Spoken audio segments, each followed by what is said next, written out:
Hello friends, இன்றைக்கி நம்ம பார்க்க போகிறது ஜாப்பனீஸ் அனிமே சீரீஸான ராக்னா கிரிம்சன் சீசன் 1 எபிசோட் 5 தான் இன்னைக்குள்ள வீடியோவில் பார்க்க போகிறோம். உங்களுக்கு இந்த வீடியோ பிடிச்சிருந்தது அப்படின்னா லைக் பண்ணிட்டு அப்படி மறக்காமல் நம்ம சேனலை சப்ஸ்கிரைப் பண்ணிருங்க. நான் ஃபஸ்ட்டே சொல்லிட்டோம்னா ஒரு விஷயம் ஸ்பாய்லர் ஆயிரும் அப்படிங்கிறதுனால நான் ஜஸ்ட் உங்களுக்கு ஒரு ஹிண்ட் மட்டும் கொடுக்குறேன். இந்த எபிசோட பார்த்துட்டு எதையுமே ஜஸ்ட் பண்ணாதீங்க. நான் நெக்ஸ்ட் எபிசோடில் தான் சில விஷயங்கள் ரிவீல் ஆகும். சரி வாங்க நம்ம இன்னைக்குள்ள கதைக்குள்ளே போகலாம். இன்றைக்கி நம்ம பார்க்க போகிறது ராக்னா கிரிம்சன் சீசன் 1 எபிசோட் 5. ஸோ இப்போ கிங்டமோட அனௌன்ஸ்மெண்ட்க்கு அப்புறமா மக்கள் எல்லாருமே கிங்டமை நோக்கி வர ஆரம்பிக்கிறாங்க. எல்லா மக்கள் கூட்டமும் ஒரே நேரத்தில் கிங்டம் குள்ள வந்தா தங்கதுக்கு இடமே இருக்காது அப்படின்னு சொல்லி கிங் கிட்ட போய் கேட்கவும், எப்படியும் அவங்க வர வர ஆளுங்க சாகடிச்சிருவாங்க, சோ இடம் இருக்கும், கவலைப்படாத அப்படிங்கறத கிங் வந்து இன்டைரக்டா சொல்றாரு. என் ஆளை நான் தலையை வெட்டி கொண்டு வந்துட்டேன்னு சொன்னவனோட தலை இன்னும் உயிரோடு தான் இருக்கு. ஆக்சுவலி சூப்பரியர் டிராகனோட செகண்ட் சீட்டே இவன் தான். இங்க என்ன பார்க்க வந்ததுல சந்தோஷம் அப்படின்னு நம்ம சொல்றான். பிளான் ஆரம்பிச்சிடுச்சு, இன்னும் 10 நாள்ல மொத்த மக்களும் இறந்து போயிருவாங்க அப்படின்னு அல்டிமேட்டியா சொல்லவோ, ஓ அப்படியா நல்லது அப்படின்னு நம்ம சொன்னா அவன் கண்ணில் வா குத்தி விட்டுருதா. பட் நமக்கு ஒரு பிரச்சனை இருக்கு. 9th சீட் டாரணி அவ தோக்கடிச்சிட்டாங்க. இந்த கண்ட்ரியோட செகண்ட் பிரின்சஸ் ஸ்டார்லியா லசி தான் அவனை தோக்கடிச்சது. 5th and 6th சீட் அவளை பிடிக்க அனுப்பி வச்சிருக்கேன். பட் முக்கியமான பிரச்சனையே 10th,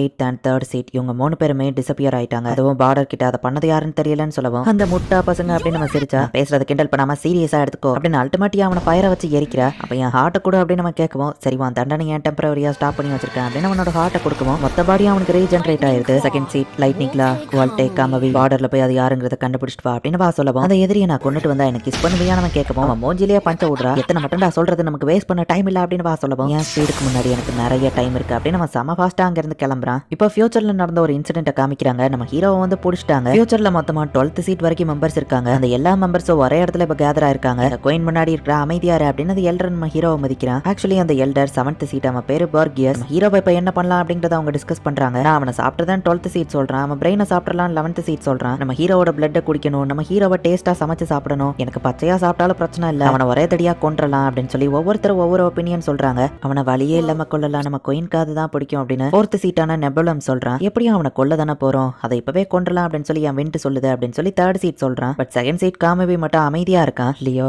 இந்த இடத்துல நீ இருந்திருந்தா இந்நேரத்துக்கு ரொம்ப ஸ்ட்ராங்கா இருந்து இவங்களை கொண்டிருப்ப. பட் நான் சர்வைவ் ஆகி எந்த பிரயோஜனமும் இல்ல, நான் இவ்வளவு கஷ்டப்பட்டு போராடி எந்த பிரயோஜனமும் இல்ல, பேசாம நான் சாகுறதே மேல் அப்படின்னு நம்ம ஹீரோ நினைக்கவும், நீ சாகணும்னு தானே எதிர்பார்க்கற, ஈஸியா செத்துட்டா இந்த வலியெல்லாம் போயிரும் நினைச்சியா, உன்னை சாக விட மாட்டா, உயிரோட வச்சு டார்ச்சர் பண்ணுவேன் அப்படின்னு அந்த லைட்னிங் கிளாஸ் சொல்றான். இஷ்டத்துக்கு நீ முடிவெடுக்காதடா, என் விண்டோ அதை தான் சொல்லுது அப்படின்னு சொல்லி டெம்பஸ் செல் சொல்றான். நம்ம எதிரி சாகணும்னு நினைக்கிறேன், அதையே பண்ண போறீங்களா, இவன் உயிரோடு தான் இருக்கணும் அப்படின்னு நம்ம சொல்லவும், அல்டிமேட்டியா அவன் தலையை வெட்டிட்டு ஒன்னு யாரா டெசிஷன் எடுக்க சொன்னது, அமைதியா அங்கேயே கடை அப்படின்னு சொல்றா. எல்லாருமே உங்களோட பர்சனல் ஒப்பீனியனை ஷேர் பண்ணதுக்கு ரொம்பவும் தேங்க்ஸ். இப்போ எனக்கு ஒரு ஒப்பீனியன் இருக்கு, அதை கேட்கறீங்களா, இவனை நம்மளோட பிளட் லைன்ல சேர்த்துக்கலாம் அப்படின்னு வா சொல்லவும், இவனை டிராகனா மாத்த போறியா, அதுவும் நம்ம பிளட் லைன்லயே அப்படின்னு சொல்லி லைட்னிங்லா கேட்கவோ, திரும்பவும் அவன் தலையை துண்டா வெட்டிட்டு உன்னை அமைதியா இருன்னு சொன்னேன். என்னதான் இவன் நம்மளோட டிராகன்ஸ் இனத்தை கொண்டிருந்தாலும் இந்த ஸ்வாட பார்த்தாலே தெரியுது, நம்ம ரொம்ப வருஷத்துக்கு முன்னாடி டெஸ்ட்ராய் பண்ண அந்த லெசே கிங்டம் அங்க இருக்கிற எல்லாரையும் நம்ம கொண்டுட்டோம்னு நினைச்சோம். பட் இவன் ஒருத்தன் சர்வைவ் ஆயிருக்காம்னா இது கடவுளோட செயல் தான், நம்ம டிராகன் கார்டு தான் இவனை நம்ம பிளட் லைன்ல சேர்க்கணும்னு நினைச்சு இத்தனை நாள் உயிரோட வச்சிருந்திருக்காரு அப்படின்னு அல்டிமேட்டியா சொல்லவும், நீ என்ன சொல்றனே அவனுக்கு புரியாது அப்படின்னு இன்னொருத்தன் வந்து சொல்றான். அவன் என்ன சொல்றானா, ஒன்னு அவ டிராகனா மாத்த போறான்னு சொல்றான். நிறைய மக்கள் நினைச்சிட்டு இருக்காங்க சுப்பீரியர் டிராகன் எல்லாம் ஹியூமன் ஃபார்முக்கு டிரான்ஸ்ஃபார்ம் ஆகுதுன்னு.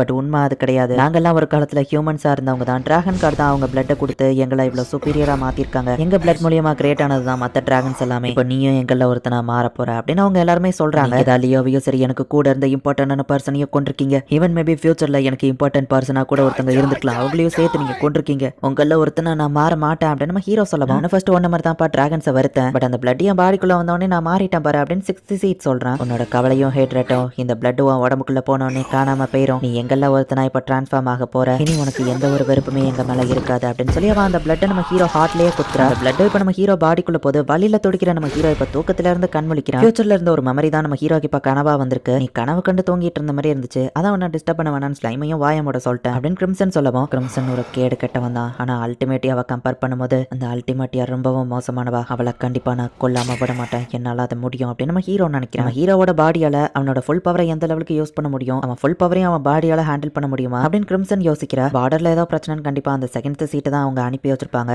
செகண்ட் சீட்டான அந்த ஸ்ட்ராங்கஸ்ட் மெம்பர் கிங்டம்ல இல்ல, இதான் அல்டிமேட்டிவா அட்டாக் பண்ண சரியான டைம். ஈவன் நம்ம ஹீரோ இறந்தோம்னா கூட அவனை நான் ரிவைவ் பண்ணிக்கலாம் அப்படின்னு சொல்லி கிரிம்சன் நினைக்கிறா. வெங்கட ப்ரோஜனேட்டரை நம்ம போய் பார்ப்போம் அப்படின்னு சொல்லி கிரிம்சன் நினைக்கிறா. காட், நீங்க ஷுவரா தான் சொல்றீங்களா, லெசேல இருக்கிற எல்லாரையும் அழிக்கணுமான்னு கேட்கவும், லெசேவா அது என்ன கிங்டம் அப்படின்னு காட் கேட்கவும், ஸோ உங்களை பொறுத்தளவு அப்படி ஒரு கிங்டமே இல்ல, சரி எனக்கு புரியுது, நான் அந்த கிங்டமை டெஸ்ட்ராய் பண்றேன் அப்படின்னு அல்டிமேட்டியா நினைக்கிறா. இறந்து போன மற்ற டிராகன்ஸை யோசிச்சு பார்த்து எங்க பிளட் லைன்ல இருந்து டிஃபீட் ஆயிட்டீங்க, நீங்க எங்க பிளட் லைன்ல இருக்க தகுதி இல்லாதவங்கன்னு காட் நினைக்கிறாரு போல, உங்களோட சாவுக்கு அஞ்சலி செலுத்துற விதமா இந்த மொத்த கிங்டமையும் டெஸ்ட்ராய் பண்றோம் அப்படின்னு அல்டிமேட்டியா நினைக்கிறா. இந்த இடத்துல என் பேரு வெரோனிகா, அதை மறந்துடாதீங்க அப்படின்னு சொல்லி கிரிம்சன் சொல்றா. நம்ம நியூரிஸ்டிக்ல இருக்கோம், வேர்ல்டு டிஸ்ட்ரிக்ட்டுக்கு போகணும். என்னோட பிளானை நான் அங்கே தான் ரெடி பண்ண முடியும் அப்படின்னு சொல்லி அவ சொல்லவும், ஓகே மிஸ் வெரோனிகா நான் பாத்துக்கிறேன் அப்படின்னு சொல்லி ஸ்லைம் சொல்லுது. நம்ம ஹீரோ என்னடானா வாமிட் எடுத்துட்டு இருக்கான். உனக்கு என்னாச்சு அப்படின்னு கிரிம்சன் கேட்கவும், என்னை சுத்தி நிறைய மக்கள் இருக்காங்க, அதான் இப்படி ஆகுதுன்னு நம்ம ஹீரோ சொல்றான். எதிரி கூட ஃபைட் பண்ண வந்திருக்கோம், இப்படி வீக்காவா இருப்ப அப்படின்னு கிரிம்சன் அடிக்கிறா. நீ ஹண்டர்ஸ் கூட இருக்கும்போது தானே கூட நிறைய பேர் இருந்தாங்கன்னு கேட்கவும், பட் அந்த இடத்துல லியோ எனக்கு கூட இருந்தா அப்படின்னு நம்ம ஹீரோ யோசிக்கிறான். சரி அப்படின்னா நம்ம இந்த மிஷனை கேன்சல் பண்ணிடுவோமா அப்படின்னு கிரிம்சன் கேட்கவும், என் உடம்பு சரியில்லைனாலும் சரி, கை கால் துண்டா போனாலும் சரி,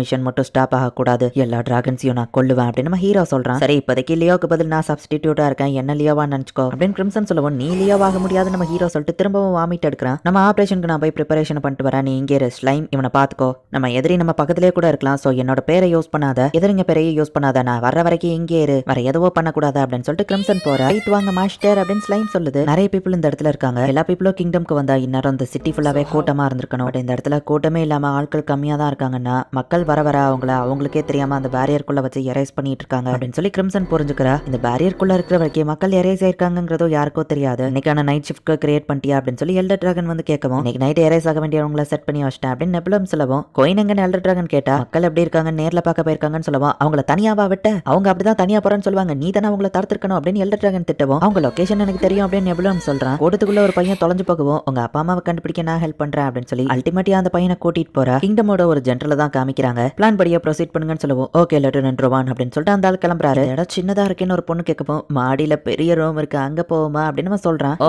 தாராளமா போலாமே அப்படின்னு கிரிம்சன் அங்க வந்து நிக்கிறா. மாஸ்டர் நீங்க என்ன சொல்லாம கொள்ளாம வந்து நிக்கிறீங்க அப்படின்னு சொல்லி அவன் கேட்கவும், உன்னை இன்ஃபர்மேஷன் கேதர் பண்ண நான் அனுப்பி வச்சா ஹையர் ஆபீசர் மாதிரி வேஷம் போட்டு பொண்ணுங்க கூட ஜாலியா என்ஜாய் பண்ணிட்டு இருக்கியா அப்படின்னு அவன் கேட்கவும், நான் என் வேலையை ஒழுங்கா தான் பார்த்தேன் அப்படின்னு சொல்லி அவன் சொல்றான். கைமரா எங்க வா அப்படின்னு கூப்பிடுவோம். இப்போ ஒரு பொண்ணு அந்த இடத்துக்கு வர. லேடி வெரோனிகா நான் என்ன பண்ணணும் அப்படின்னு அவ வந்து கேட்கவும், அல்டிமேட்டியா கூட ராக்னாவை ஃபைட் பண்ண வைக்க போறேன், சோ ப்ரிப்பரேஷனை பண்ண ஆரம்பிங்க அப்படின்னு கிரிம்சன் சொல்றா. கிங்டமோட ஆர்மி பீப்புள் வந்து மக்கள் எல்லாத்தையும் ஒரே இடத்துல கேதர் பண்றாங்க. ஒரு 10 டிராகனை ஃப்ரீஸ் பண்ணி அந்த இடத்துல தொங்க விட்டுருக்காங்க. ஹிஸ்டரியிலே அது நாள் வர பார்க்காத லெவலுக்கு டிராகன்ஸ் வந்து நம்மள அட்டாக் பண்ணிட்டு இருக்கு. பட் சிட்டிசன்ஸ் கவலைப்படாதீங்க, நீங்க பார்டர் பக்கமா போனாதான் உங்களுக்கு ஆபத்து, நீங்க இந்த கிங்டம்குள்ள இருக்கிற வரைக்கும் நாங்க டிராகன்ஸை கொண்டு உங்களை ப்ரொடெக்ட் பண்ணுவோம், மக்கள் எல்லாருக்கும் அவங்களோட அமைதியான வாழ்க்கையை நாங்க திரும்ப தருவோம் அப்படின்னு சொல்லி அந்த ஜெனரல் சொல்றான். பட் இதெல்லாம் ஒரு ட்ராப்னு தெரியாம மக்கள் ஜாலியா என்ஜாய் பண்ணிட்டு இருக்காங்க. அவங்க என்ன பண்ண ட்ரை பண்றாங்கன்னு எனக்கு புரியுது அப்படின்னு நம்ம ஹீரோ அங்க இருந்து கிளம்புவோம். அல்டிமேட்டியா நம்ம ஹீரோக்கு சைட்ல போறத நம்ம ஹீரோ பாக்குறான். கிரிம்சன் போகும்போதே இன்னொரு விஷயம், இந்த பெரிய கிங்டம்ல நிறைய மக்கள் இருக்காங்க, நீ அல்டிமேட்டியாவை பார்க்க வாய்ப்பே இல்லை, ஒருவேளை அவளை பார்த்தேன்னா நான் இல்லாம எதுவும் பண்ணாத, அமைதியா அந்த இடத்துல இருந்து வந்துரு அப்படின்னு சொல்லி கிரிம்சன் சொல்லியிருப்பா. பட் நம்ம ஹீரோ அவளை இப்பவே கொன்றலான்னு ரெடி ஆகும். எஸ்கியூஸ் மீ சார் நீங்க ஓகே தானே, அவங்களை பார்த்தா உடம்பு சரியில்லாத மாதிரி தெரியுது அப்படின்னு அல்டிமேட்டியா நம்ம ஹீரோட்ட வந்து கேட்கறா. இந்த இடத்துல இந்த எபிசோட் முடியுது. டைமையே ஈஸியா கண்ட்ரோல் பண்ணக்கூடிய அல்டிமேட்டியாவை நம்ம ஹீரோ இப்ப பக்கத்துல பார்த்துட்டு நிக்கிறான். பட் நம்ம ஹீரோ அவளோட எதிரி அப்படிங்கறது அல்டிமேட்டியாக்கு தெரியாது. பட் நான் இல்லாம எதுவும் பண்ணாதான்னு கிரிம்சன் சொல்லியிருப்பா. நம்ம ஹீரோ என்ன பண்ண போறான் அப்படிங்கறத நெக்ஸ்ட் எபிசோட் பார்த்து தெரிஞ்சுக்கோங்க. அண்ட் உங்களுக்கு இந்த வீடியோ பிடிச்சிருந்தது அப்படின்னா